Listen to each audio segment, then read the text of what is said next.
And now we'll transition it into industry news. As you guys may or may not know, AS Aviation is a huge aviation enthusiast, as you guys have been able to tell throughout this episode.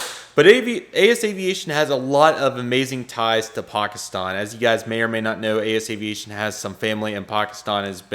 Pakistan Aviation has been a huge part of his life over the last probably 2 decades at this point. He's really enjoyed learning about it and has taught us so much throughout his YouTube channel and all the information that he's gathered, which is really, really awesome. He's made several phenomenal trip reports going out that way and several great model airports, including Karachi and Pakistan, But it's been really, really cool to hear about all the knowledge on Pakistan aviation. And AS Aviation is kind enough to give you guys the rundown on Pakistan aviation and kind of what's been going on as of late with Pakistan aviation. So with all that being said, I would like to hand it off to AS Aviation to give us a rundown on Pakistan aviation in the field as a whole. Yeah, thanks so much. Really, it's really cool to be talking about this, especially on this podcast. Because I think this is a topic that not many people touch on. So I'm really happy to be talking about it today. So Pakistan is actually, for those who don't know, it's the fifth biggest country in the world by population. It's like over 230 something million people live there.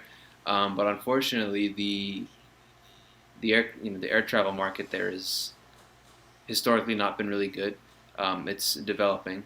Lately, it's been developing much faster than it has in previously.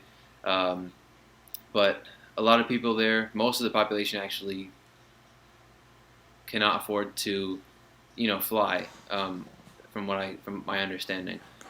So what the aviation market there recently, it's been getting more tailored to, bringing those fares down, especially within the country.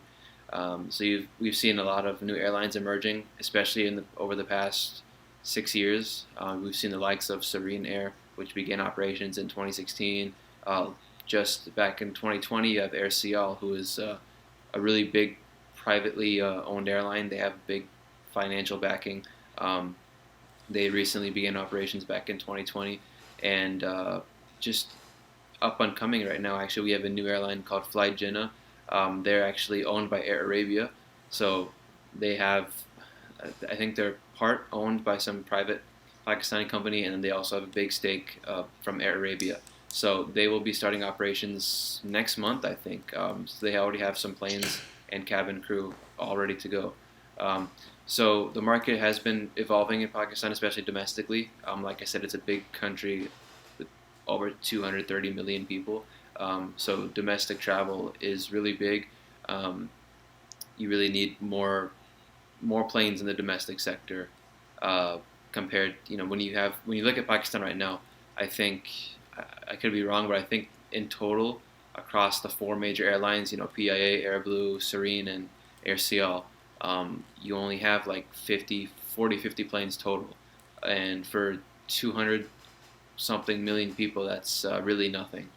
You compare that to a country like Turkey, who has a fraction of that number in terms of population, and you look at the amount of airplanes they have, Turkish Airlines and Pegasus Airlines and Anadolu Jet, whatever airlines they have over in Turkey. Turkish Airlines, just even looking at Turkish Airlines, that's a huge airline, and Turkey is significantly smaller in terms of overall population. So, Pakistan has really been struggling with developing their domestic sector in terms of air travel, and it finally looks like it's getting to that point. It's nowhere near the point they want to be at, but it is developing at a really fast pace, which is really good to see. The real question is, are the airports ready for that increase in traffic? A lot of the airports are kind of outdated. Like Karachi, especially, has when you look at the population Karachi has, it's a pretty small airport. I mean, the domestic terminal there only has like 7 something gates, and that's not much at all. And that kind of speaks. That's exactly how the entire aviation market is there. It's too small for the clientele that it's serving. So I hope they can renovate or, make some improvements. Like the new Islamabad airport that opened up back in 2018. That's a great facility, and even that might be too small when you look at the domestic side. Um, but yeah, the industry's evolving. It's good. It needs to evolve a little more. You don't even need to look farther than right next door. Look to India, which actually is probably a bad comparison because India is like 10 times the size. They have 10 times the population, um, but they have a huge domestic network. Indigo, like we mentioned earlier in the podcast, is a monster. They have over 200 planes, and then you have Air Asia India, you have Vistara, you have Air India, you have Jet Airways on the comeback. You have a lot of options over there, and India's really been revolutionized by the low cost market. And this ties back into what we mentioned earlier. Low cost is the new way to go. I mean, low cost has revolutionized the world, and you can see it everywhere. So that's something that Pakistan needs too. They need low cost airlines, and they need that overall cost of flying to be reduced there, like we've seen in Canada and the U.S. and India. So maybe we could. Arabia is the first, foreign carrier to invest in a new airline for Pakistan, a new domestic airline, and hopefully we'll see more of that. Maybe Air Asia, like they did in India, they can do something in Pakistan. I don't know if they will because Air Asia is already going through a lot of struggles financially, but low cost, that's the way to go. And Pakistan's already they're doing really good internationally.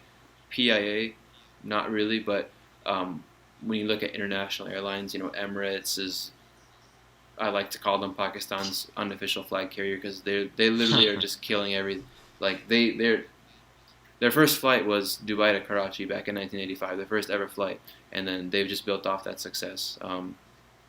So in short, to summarize, the industry in Pakistan has a lot of potential, but it needs to grow more to reach that potential. When we look at it on the international side of things, it's a bit better, but the domestic sector is really an area where it needs to improve.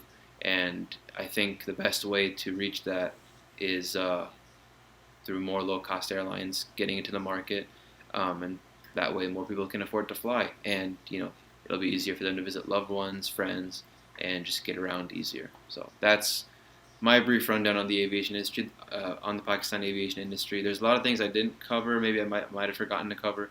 But I hope that was a brief rundown, a nice look into things there. A part of the world that many people don't really know about, and hope you learn something new in that aspect. And that's all I have regarding that. So thanks a lot for letting me cover this. It feels great to be able to talk about that stuff. Of course, you're most certainly welcome, and thank you so much for doing as such. If you guys would like to maybe see a more in-depth analysis, maybe even a whole episode, who knows, please let us know. AS really appreciates all the support, and we can't thank him enough for being here. So maybe we can organize that if there's plenty of demand for it. I'm sure it is. So be sure to let him know. Give him the appreciation, guys. It means a lot to him, and we cannot thank him enough. Thank you so much, AS. We really appreciate it.